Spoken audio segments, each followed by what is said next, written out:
Hey guys, we're in my garage right now. This is where I keep all my arcade machines. So I just wanted to show off some of my cabinets and kind of give a quick history on how I got them, what kind of work I've done on them, mods, and etc. So this is my first cabinet. This is a vertical, just a generic vertical shooter.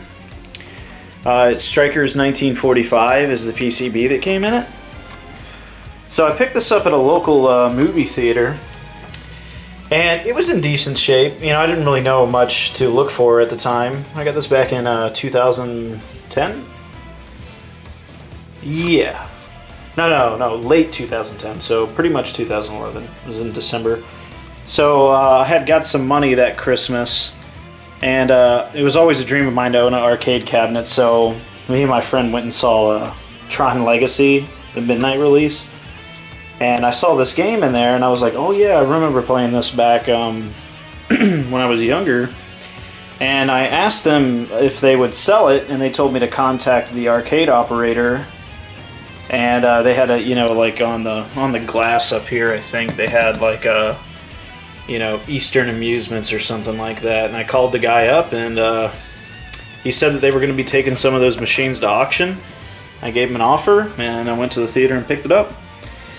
And I haven't really done a super amount of work to this. I replaced the capacitors on the monitor chassis pretty recently, and then I've put new sticks and buttons in. I have the Convex ILs and the Competition IL. Pretty sure that's the brand. I've also replaced this plexiglass. It was all cracked up when I got it. So then my next cabinet, which I've talked about in my Metal Slug video, is my 4-slot MVS cabinet. So I bought this off Craigslist back in 2012, and it came with 4 games: Baseball Stars Professional, NAM 75, Cyberlip, and Ninja Combat. I still need a marquee. The plexiglass was all cracked up when I got it, and I have yet to repair that. Overall, though, the machine's in great shape. One fix that I still want to do that I haven't done yet is I want to take this control deck off, and I want to get it sandblasted and powder coated, because as you can see, the paint has been chipped here. I've also replaced these buttons with the same ones I had in the Strikers cabinet. If you've seen my previous video, I finally got the 4-slot motherboard fixed. And that's about it on this cabinet. I haven't really done too much work on it yet. I was pretty happy with it. I did adjust the monitor.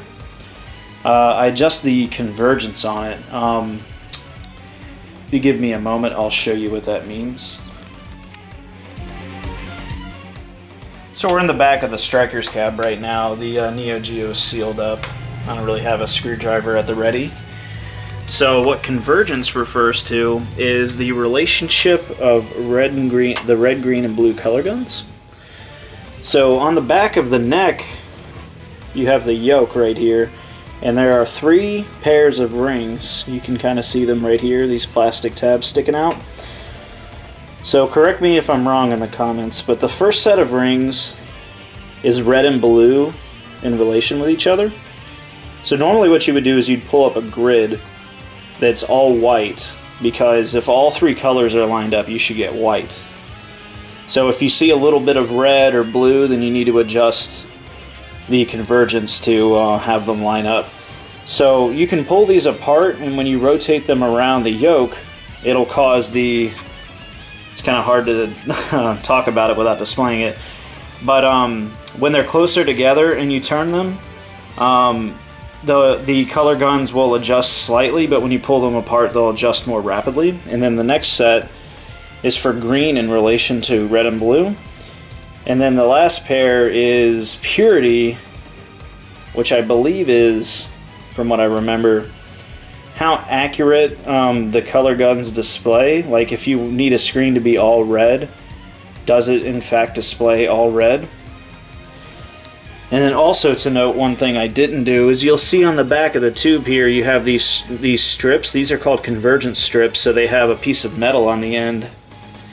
And that'll interfere with the electron guns firing, and sometimes you need to add this tape to get the convergence to be perfect. Kind of the problem I ran into with the Neo Geo. So it's still not perfect. But when it comes to CRTs, when you're looking for absolute perfection, it's a nightmare. So meet me back in a second, I'll go into my next cabinet. So this is my third arcade cabinet. This is my Dance Dance Revolution Solo 2000 cabinet. So what's interesting about this DDR cabinet, if you're not aware, is it's a one-player cabinet. And it also has diagonal left and diagonal right. Solo Base Mix, Solo 2000, and there was a special version of Dance Dance Revolution 4th Mix called Dance Dance Revolution 4th Mix Solo and 4th Mix Plus Solo. Substituted doubles mode with 6-panel mode, where it's one player and 6 arrows. Quite challenging. I bought this cabinet from a friend of mine in North Carolina, and I got this in early, March 2014. Some of you might not know, I'm a huge Dance Dance Revolution fan, and I also have a channel where I play that, which I'll put a link to that in the description. So I haven't done too much work on this machine, as it was already modded when I got it. Modded meaning foam modded. I can show in a later video if you guys are interested. Essentially, you put foam between the arrow and the bracket that would then touch the sensor. It's to increase sensitivity. Alright, so that's Dance Dance Revolution Solo. This cabinet has the Konami System 573 hardware. It can run Solo Base Mix, Solo 2000, and 4th Mix Plus Solo without any modification to the JAMA harness. The 573 itself can play a variety of mixes, including 3rd Mix, 4th Mix, 4th Mix Plus, 5th Mix, Max, Max 2, and a couple of other dancing stage mixes. Those were European Dance Dance Revolution games, but the inputs for the pad won't line up on those mixes, so you have to create a JAMA extender that remaps some of those pins. I used to have one, but I don't anymore, and I'll show why in the next segment. Alright, so this is my final cabinet. This is my favorite cabinet in my collection. This is my Dance Dance Revolution Extreme doubles or 2-player cabinet. So just like the Solo 2000, this also has the System 573. But because this is wired up for 2-player mode, it can play a variety of mixes that this can't, unmodified of course. So, a little history. So I got this in early 2016. I got it from my same friend that sold me the Solo 2000. So I've done quite a bit of work to it. So it has a new monitor. It has a MacVision Tri-Sync, and the reason that you would want one of those is because it can do 31 kilohertz VGA as well as 15 kilohertz CGA. So if you're trying to play something like Stepmania using a PC, this is your best option. Otherwise, you can use a CRT EMU driver, which will emulate 15 kilohertz output. So I've also totally gutted these pads and cleaned them. In a future video, if you guys would like to see how that looks, I can do that. I've also sandblasted and powder coated the bars.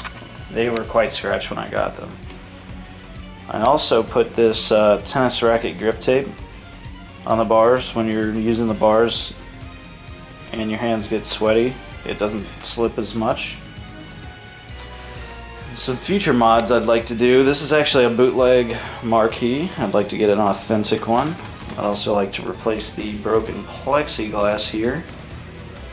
And I'd like to replace the cable hose that goes from the cabinet to the pad. Alright, so that's my arcade collection. So catch me next week.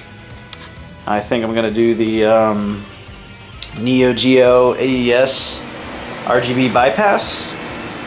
And when I do this mod, I think I'm going to make it more of a tutorial than a demonstration. So catch me then. Later.